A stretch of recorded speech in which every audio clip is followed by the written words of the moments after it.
So we're heading to the market. I'm going down a little side street. One travel tip that I have is to... These people love looking at me for wide. One travel tip I have is to take alternative routes to get to a place that you're already familiar with.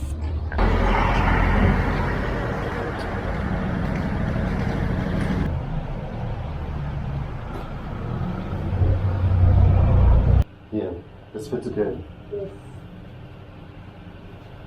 You want to make a video, you can put on here.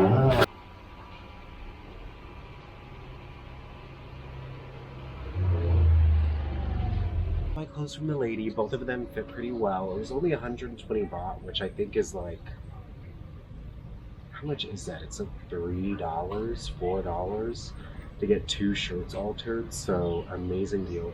Honestly, it's like the price to get those altered was half of the price of both of those shirts. Oh my god, this breeze out here feels so nice. It's so hot out here. I can tell it's hot weather because when I start sweating, I don't stop. Let's go back to the hotel. Won't be stressing you out. It is not something that you need to concern yourself with at all. This turkey is vegan. No. In an effort to... It's happening by the river.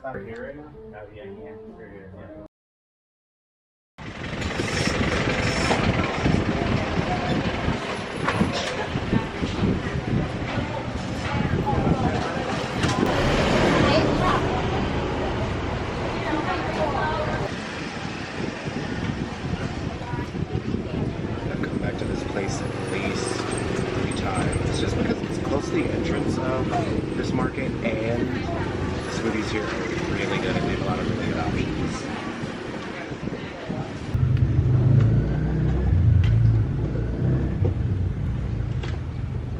Indisputable crush on the guy that owns that hotel. But you can't just stay somewhere because you have a crush on someone. But other update is he invited me to go to a soccer game tomorrow. Okay, so I define this crush as it's definitely a street crush. I know he's not into men.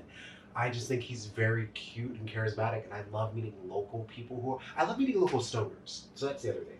But he invited me to this soccer game. He said it's 2 hours away, but I also agreed to do that photo shoot tomorrow, and part of me wants to cancel the photo shoot, but then I also know that I'd feel really bad. So I think I'm gonna do the photo shoot. Let me change this angle. I'll do the photo shoot because I think I feel really bad if I canceled even though I want to. But if plans change, I wouldn't be mad about going to this football game 2 hours away and hanging out with a bunch of Thai people. It just seems like more my, you know what I mean? I checked into this new guest house. I kind of want to do a reflection on Chiang Mai in general, but I found Chiang Mai to be really fun and cool, and I'm really glad I came here. And I've definitely been having like a lot of travel solo feelings. Like I've been oscillating between extreme appreciation to have this time alone versus what I was feeling last night, which was like, you're young, you need to go out, like you need to go out and get drunk tomorrow. And so I feel like that's kind of my plan this evening.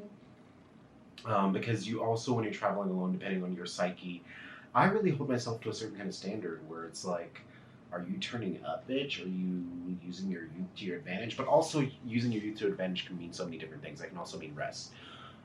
So I've been oscillating between that, and then I've also been struggling to write. Like I've been sitting down at cafes and I've been trying to write, but my brain just isn't in it in a way that really gets me into the revision. So I've been sitting down every day to do some work, and honestly the last day and a half I've been editing, I've been photographing, and I feel good socially and emotionally and mentally.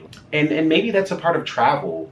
You start off expecting to live and travel and operate in a certain way, and then when you're actually in the experience, you have to kind of meet the situation where it's at. So I've been proud that I've been doing that. And honestly, I can't get over the colors in this room. Like maybe I should paint my room back home because these colors are not, like, this is a vibe. Okay, the date is November 25th. I have beer. I'm back in my hotel. I feel relaxed and I feel like talking. I feel like talking about travel. I think solo travel is something that needs to be expounded upon so much, and I want to spend more time on this channel talking about why. For reference, I love solo travel, and I think it's extremely beneficial in so many ways. I think a lot of people in the West, a lot of people from more privileged nations tend to vacation and travel with the mindset of vacationing, of relaxing, of wanting to consume food wise, culture wise, experience wise. And the act of consumption is different than the act of actually experiencing things. And the distinction I draw is that I think consumption is definitely driven by a counterforce. So when people travel to consume to get the most out of their time, the counterforce is work, is capitalism, is your time being restricted, is having your minutes, hours, seconds, days, weeks measured, and your free time is also measured. And so when we get to this point of relaxation and vacationing, we turn it into a productivity thing. People make lists. They have all these different things that they want to do while they're traveling. They need to have the guidebooks. They need to know exactly where they're staying. They need to plan everything out. And granted, some of this is a safety measure. Some of this is just people travel and do things differently. But I find myself hungering, appreciating, and vibing with the friends that I know and have that travel a lot more slowly, that travel with a bit more intention, that travel with the desire to be observant and curious. And that is where the kind of shift is. I think consumption compels us to, it compels us to act with less awe or less awe at the mundane things. And what I mean is, like, this trip, I could go and do a lot of these like really hyperactive, proactive, touristic, adventure-oriented things. There are some things that I would love, but I'm definitely a person where I enjoy sharing a lot of those moments with people, and doing them alone just doesn't seem as exciting to me. When I'm alone and traveling, what's nourishing to me is meeting people that are local, drinking with them, getting to talk to them about their lives. When I think about like the core travel kind of ethos for me that I bring with me is I would just love to go to every single country in the world and drink with the old people there, drink with the young people there, like really sit down and have conversations with people and spend time with them, and not just have it be a moment in passing, because I think that's what I love so much about growing up in Jamaica, about being a kid there, about spending my summers and going on to family gatherings and going to church. I crave this idea that with travel, you're not seeking out a manufactured memory, a manufactured process. You're seeking out an extremely individual. Ooh, there's fireworks outside. There's fireworks. Where are they? There's fireworks outside. I want to see. This is what I'm talking about. I'm just like, where are these fireworks? It's the little things. Okay, whatever. What was I talking about? Travel, consumption, idealism. And then here's the other part of it. Let's really get into it. Idealism and travel. I think a lot of people idealize what they should and want out of travel. And I mean this on a really deep level as a Black person. There's so many parts of the world where I can go to and I'm like, these people are racist. They don't understand me. They're rude, blah, blah, blah, blah, blah. But the other side of it is that I value the authenticity of how I understand how people intake Black people in other parts of the world. Meaning, like, I don't think travel is easy for Black people, queer people, people from different identities that have to look out for themselves in a different way when they travel. But the value of that traveling is that I don't think we deserve to box ourselves in to say, no, that's totally impossible. And granted, some of it is literally safety. Like if you're a woman and you're traveling to countries where women are judged, kidnapped, blah, blah, blah, in exorbitant numbers, be careful. But the other side of it is I would never want any part of my identity to wholly block off the option of a place because of discomfort. And in this topic of identity and marginalization, I do think it's important to talk about feeling fearful for your safety versus being uncomfortable.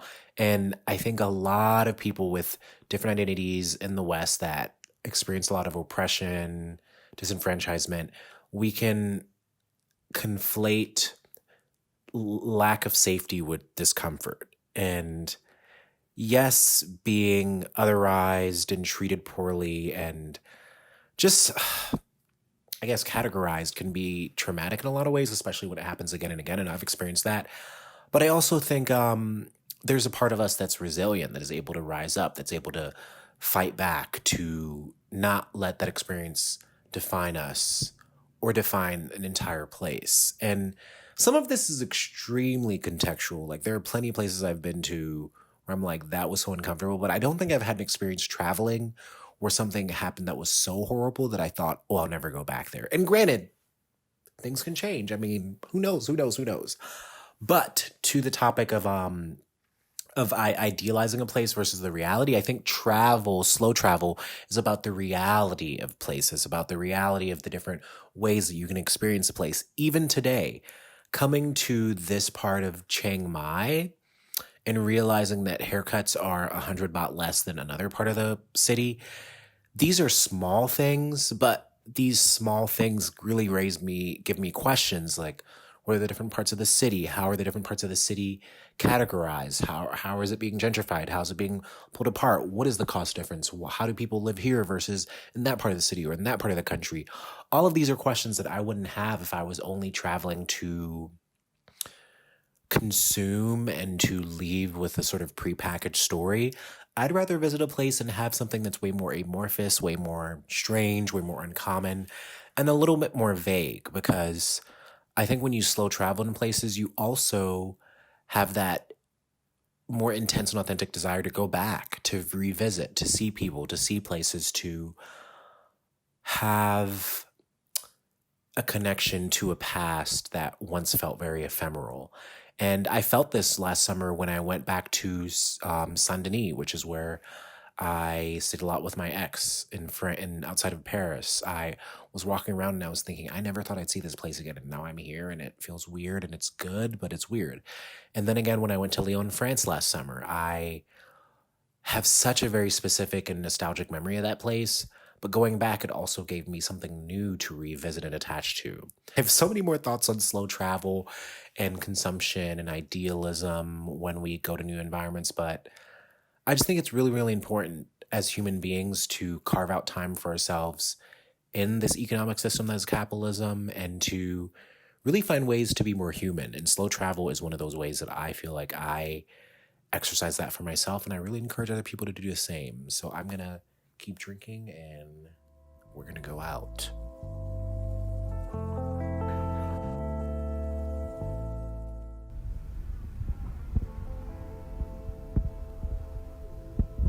So I haven't drunk that much, but I do feel very cross-faded and I really want some mango sticky rice. But I'm kind of in this neighborhood where it's going to be a struggle, so we're just walking around hoping to find something. Wish me luck. Okay, so we're gonna go and head out. I have packed a bag for the day. I'm gonna do my photo shoot later. I decided that I'm gonna go to a cafe and do some work. I don't want to do work, but I feel like I just need to put an hour or two in. And this is the difficulty, like, you're traveling. Should I be working? Should I be holding myself to this standard? But if anything, I think I might go to a cafe and journal. That's all we're trying to do today.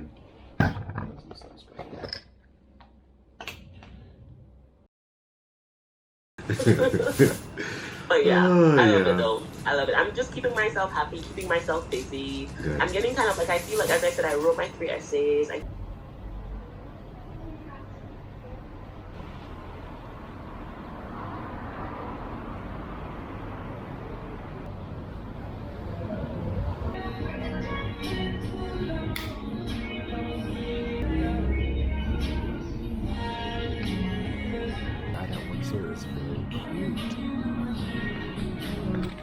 It's really the most beautiful cafe I've probably ever been into.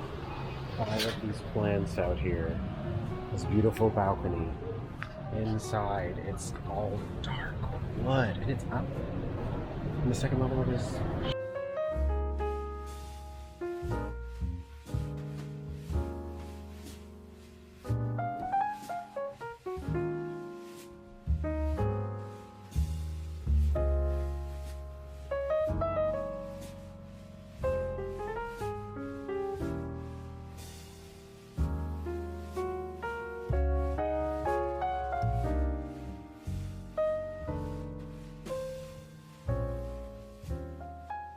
And so I'm heading to this photo shoot now, but I have to say, that was one of the most beautiful cafes I've ever been to.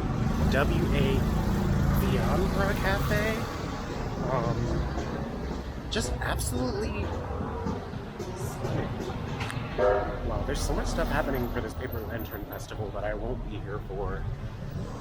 Yeah, honestly, even just visiting that cafe kind of made me wish I was in Chaing Mai longer.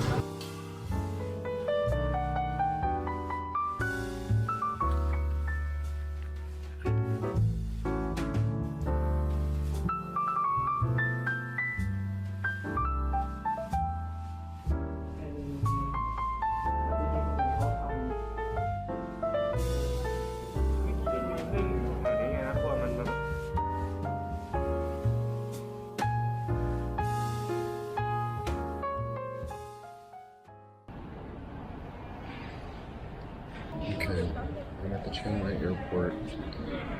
Very easily got only 2 hours of sleep. But I had a fun night, which I'll tell you later. I felt really soon.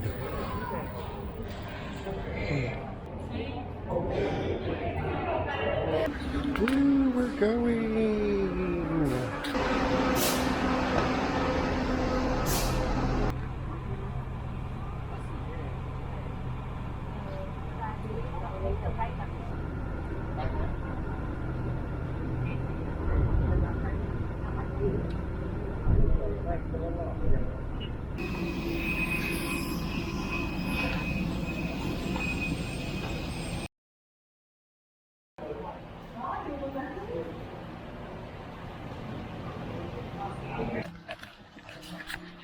Okay, we have arrived to Vietnam.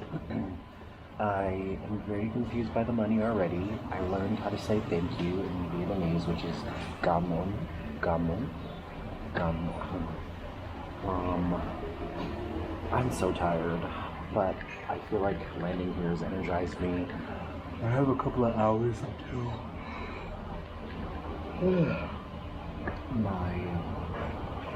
I check into my hotel. So it's just a question of what I feel like doing.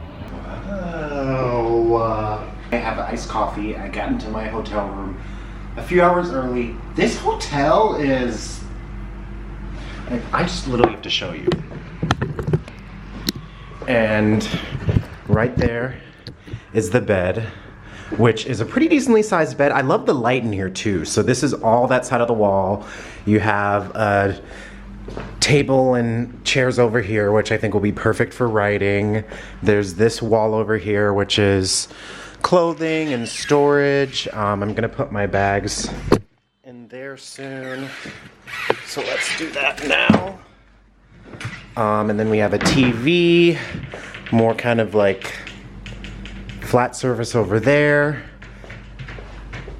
Very simple. I did come into a room automatically. The power isn't automatically on. So let me turn on the AC. Sexy, like, am I gonna take a bath later? And then here's the bathroom. Big light right there. Toiletries, marble, towels, and then a huge luxurious bath. Like, I know what I'm doing tonight. I mean, I guess maybe I do want to go out tonight, but we'll see. I mean, I'm exhausted partially, but I think the energy of being here is making meeting up with my friend, and then the hotel guy just walked by me and he was like, oh, hey, come upstairs. And then photographer guy met some of his friends, and one of his friends was really nice, and ended up chatting with them, and they were telling me, come back to Chiang Mai, come back to Chiang Mai. And then I met up with the hotel guy, and then he had to do something at the hotel, and so I ended up sitting at the restaurant that was on the second floor of the hotel, which I'd never been to the whole time I was staying at that hotel, by the way. Then I ended up meeting the waiters there.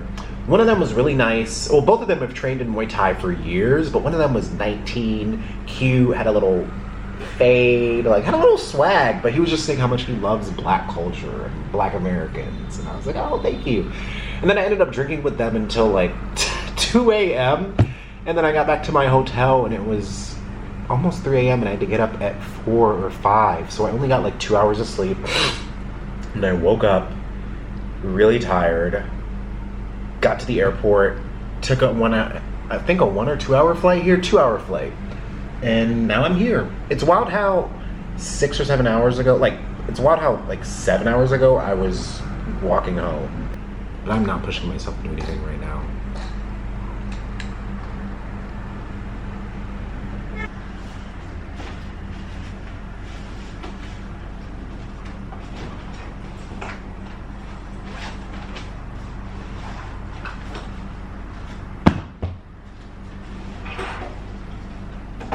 Realize once again, oh wow, not everyone gets to experience this. Not every Black person gets to experience this. Not every queer person, not every artist, not every writer. And I know that this is my life and I'm making all these choices and it's very much based on what I desire and want to do, but I just feel really grateful that I get to experience this, that I get to document it, that I get to appreciate it, that I get to go around the world and meet people and learn from them and have people be friendly to me and hospitable and kind. And